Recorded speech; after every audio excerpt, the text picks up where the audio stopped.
Hello and welcome to Dateline London. I'm Ben Brown. This week we're asking, should the UK unlock from COVID restrictions or not? Should the rich nations provide their excess vaccines to poorer countries? And what can we expect from two forthcoming global summits, the G7 here in the UK and the President Biden and Vladimir Putin meeting in Geneva? Well, joining me to discuss all of that, we've got the foreign correspondent of Germany's Die Welt, Thomas Kielinger, and Stephanie Baker, senior writer at Bloomberg News. And joining me here in the studio is the BBC's esteemed health editor, Hugh Pym. So welcome to you all. Thank you very much for being with us. So freedom from COVID restrictions in England on June the 21st. Well, that is what Boris Johnson is still hoping will happen, but there are noises off from scientists fearing another wave, despite the success of the UK's vaccination programme. Let's start off with you then, Hugh. June the 21st, will restrictions be lifted in England? Boris Johnson says, you know, the data is looking pretty good, but actually a lot of the figures are going in the wrong direction at the moment. Yes, I think this one will go right to the wire, Ben, possibly right up until the 14th of June, because the government has made it clear that for England a week's notice will be given of any lifting of restrictions planned for the 21st, the first possible date. But they'll be watching data throughout the week leading up to the 14th. And right now, the situation across the UK is not looking quite as bright as it might have been. And of course, all the UK's four nations are looking very closely at all the stats because they're making decisions themselves throughout the UK about when to lift restrictions in different ways. So the latest data on infections across the UK suggests quite a big increase in the week leading up to May the 29th. That's based on community infections picked up by the Office for National Statistics. Then the daily reported case numbers, which are just people who've gone for testing, that actually shows a pretty big increase as well. More than 6,000 in the UK for the first time since the end of March. But what the ministers and officials have to do making these decisions is say, yes, we expected cases to go up because we opened up a bit in May. How many people are actually going to hospital and how many sadly don't survive? How effective is the vaccine actually in this situation? Of course, we've got this Delta variant, the one first identified in India, which we now know is more transmissible and is increasing cases and is actually now the dominant variant in the UK. And now it's been described as a race between the vaccine and the variant, but there are some people saying, actually, you know, a huge proportion of adults in the UK have now been vaccinated, and that rich countries should start giving away their excess vaccines to the poorer countries. We've heard from Nepal, amongst other countries, pleading for more vaccines because they're so short of them. Well, the argument in the UK, in the different nations, amongst health leaders as well as politicians, is you do need to get down to the 30-year-olds and below that to those aged over 18, because there is still a vulnerability to getting sick and then transmitting. Quite a lot of cases are amongst younger age groups, people who haven't been vaccinated, so they could spread it to the more vulnerable, those who haven't been vaccinated, who are older. In other words, you do need to push on with the vaccine programme here. Now, that is contested by some who say once you get down to people in their 20s, you need to prioritise maybe sending vaccines to other countries more in need. So it's quite a delicately poised debate. The argument in the UK is that the Oxford AstraZeneca vaccine was very much developed in the UK and is being provided at cost only, not profit. And that is part of the UK's contribution, they argue, to the global effort. Stephanie, let's go to you on this. I mean, do you think the richer nations should be doing more, giving away more of their vaccines? They all talk a lot about, you know, we're not vaccinated until the whole world's vaccinated. But on the whole, they seem to be wanting to vaccinate their entire adult population first before they give away too much more. No, absolutely. I think wealthy countries with advanced vaccination programs are in a position to start sharing a lot more doses than they have so far. I mean, in the US, they're now vaccinating 12-year-olds, where in low-income countries, I think less than 1% of people have gotten one dose. And the fact of the matter is, We've seen the virus, surge in places with low vaccination, with very little access to vaccines. Take Argentina, Nepal, Thailand, and so far, the U.S. has promised to provide about 25 million doses and sharing most of those through this global alliance called COVAX, which was set up last year to provide vaccines to low-income countries.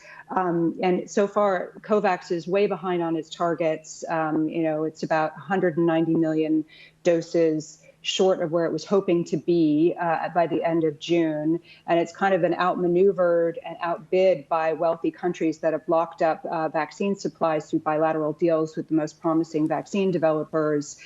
But the reality is the U.S. in particular, I would say, is in a position to be sharing more doses than it is. At the current rate it's going, I think it's delivering about 70 million doses more than has been administered. So they're really looking at a glut in vaccine supply. And, I think rich countries should be realizing that it's in their self-interest now to be sharing those vaccines more widely in order to contain the virus, as well as slow the spread of these variants that are developing and seem to be boomeranging back into rich countries. But Thomas, some people watching this might say, well, charity begins at home, vaccination begins at home. We need to look after our own country first before we start looking after the rest of the world.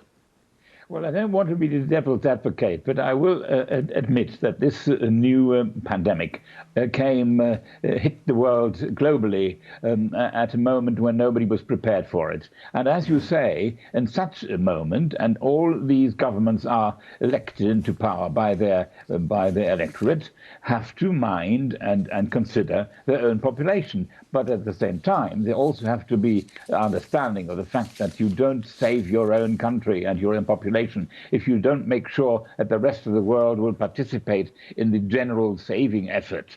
And so we have learned all the while that, yes, I agree with you, you have to mind the store, your own store, you have to be generous, as it were, to your own population, to show that you care for them, but you also have to educate everyone in your own country that you are not safe. You can't buy safety by isolating yourself against the rest of the world. This is a global pandemic, and if there is a future pandemic of this kind, hopefully we will all have learned from it, that we will start right from the beginning to spread the available medicine and help in as wide a way as possible. We've learned that from what we've experienced in the last 18 months.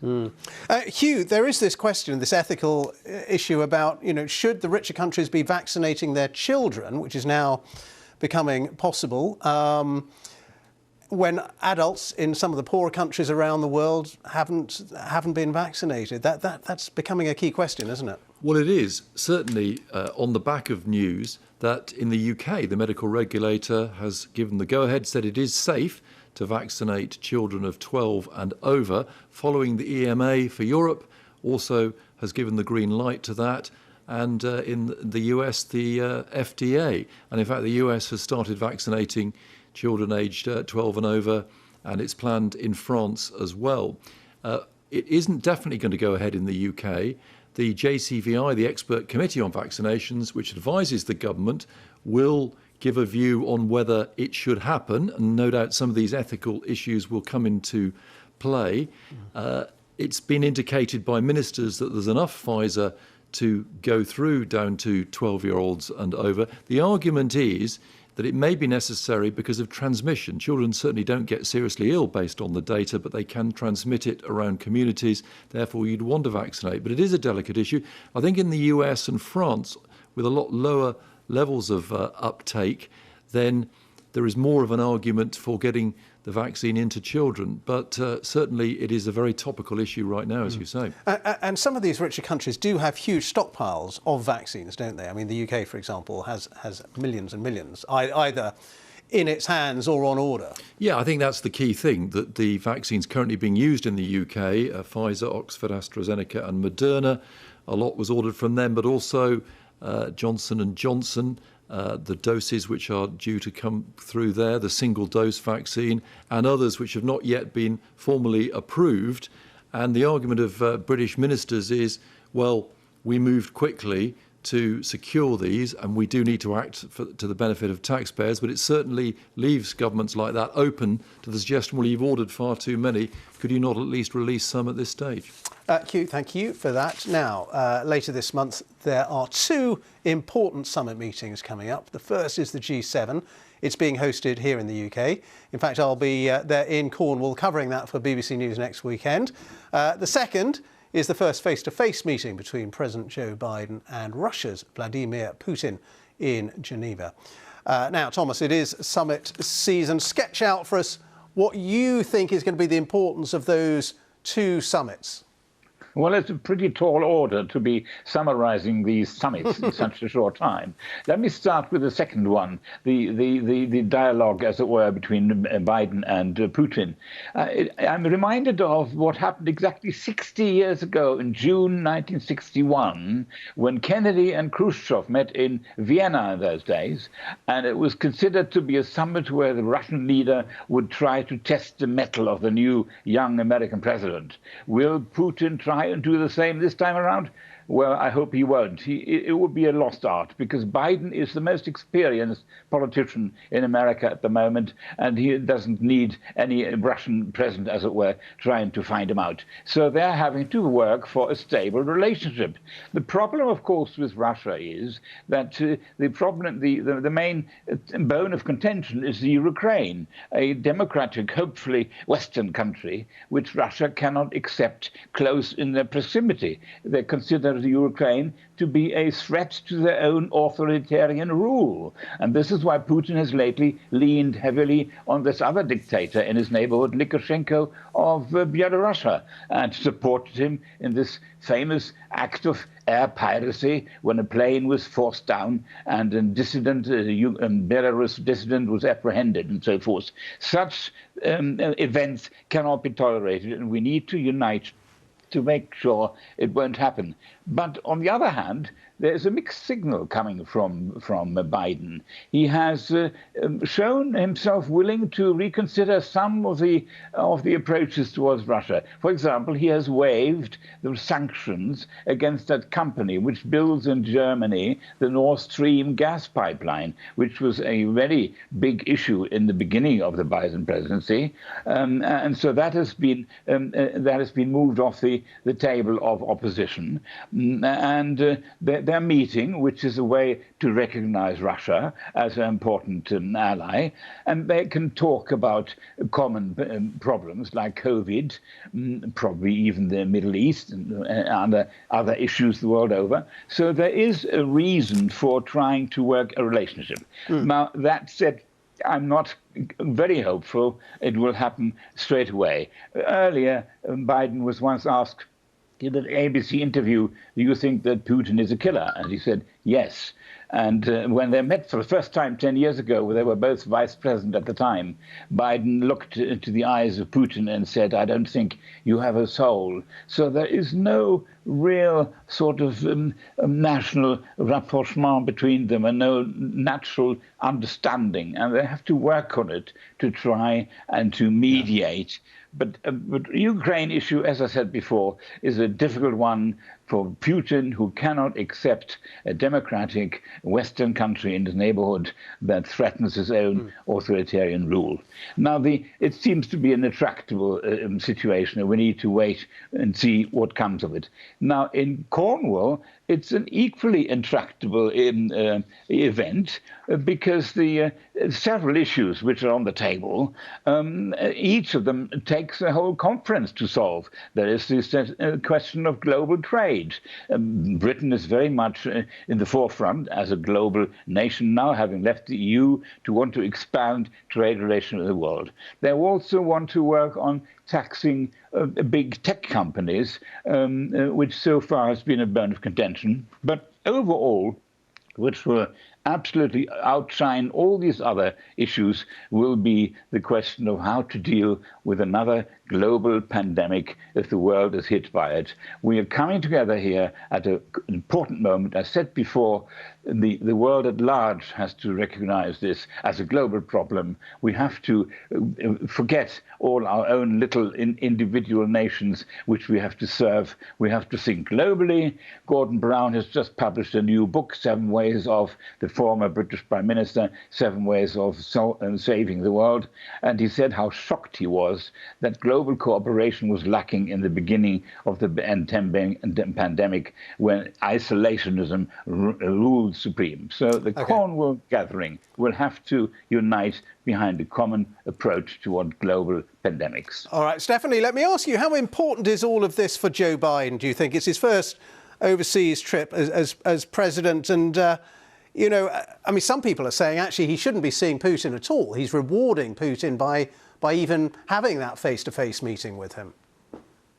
Yeah, absolutely. I mean, I think many people are questioning, you know, what he's hoping to achieve by meeting him. You know, for Putin, the meeting itself is a victory. You know, it signals his acceptance on the global stage. You know, and as Thomas pointed out, there's no love lost between the two of them. You know, there's no personal chemistry.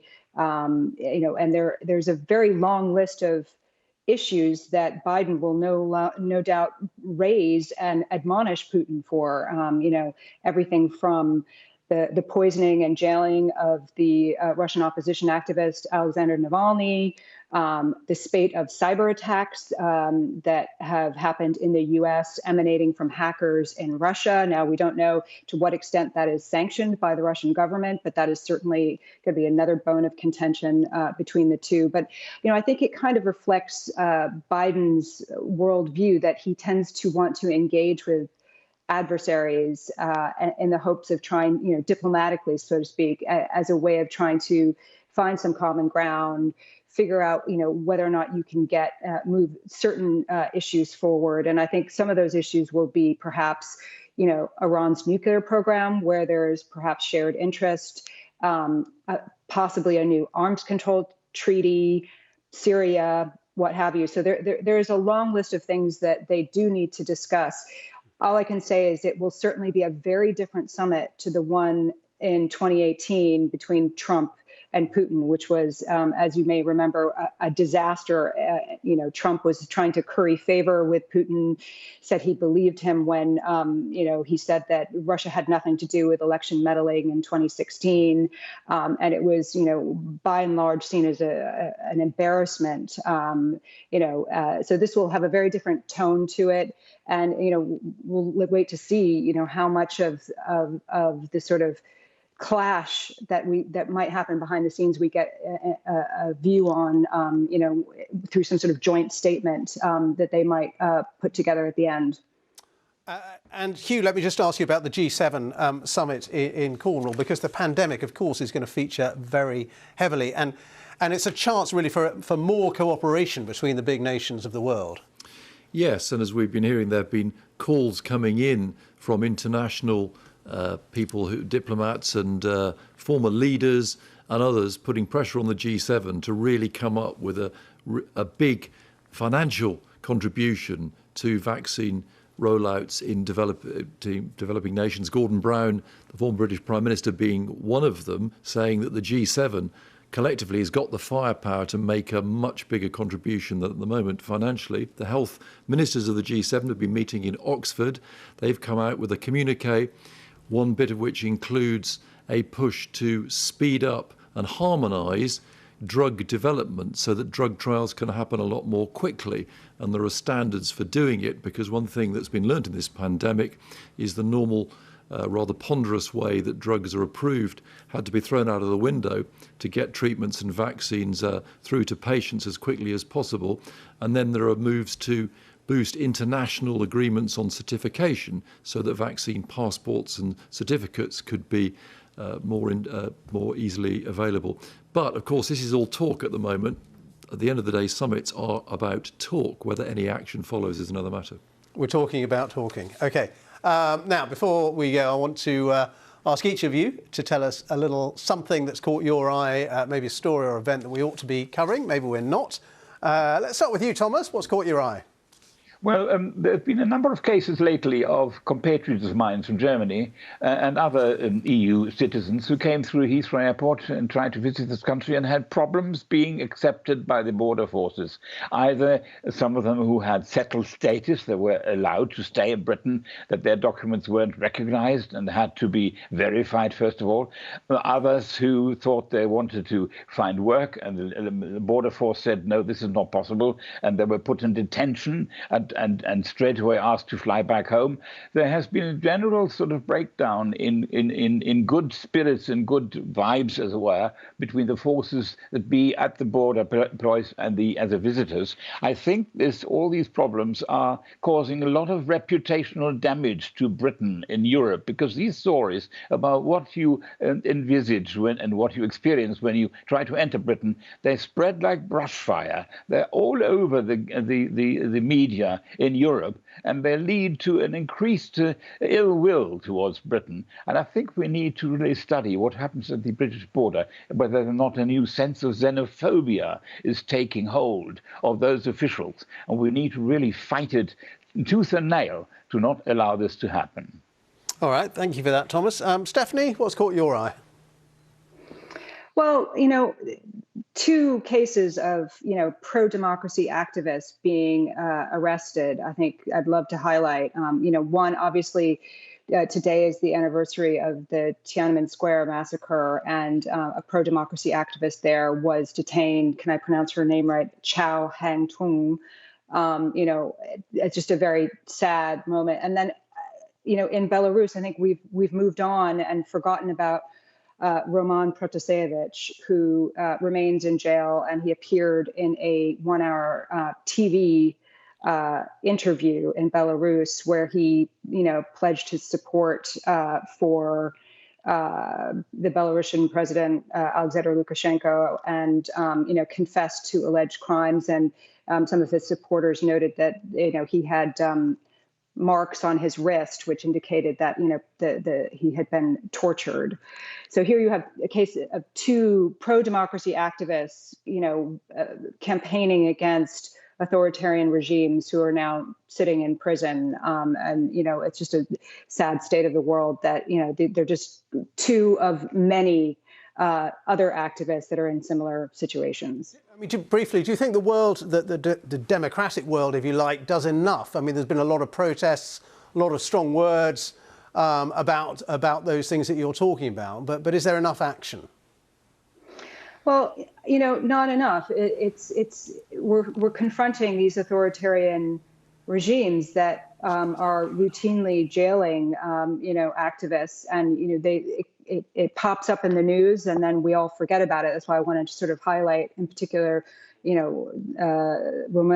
Protasevich, his plight, because it's easy to sort of move on in the news cycle and forget that these people are still sitting in jail. So I don't actually think there's enough that's done. There's not enough attention paid to these cases, and they are multiplying.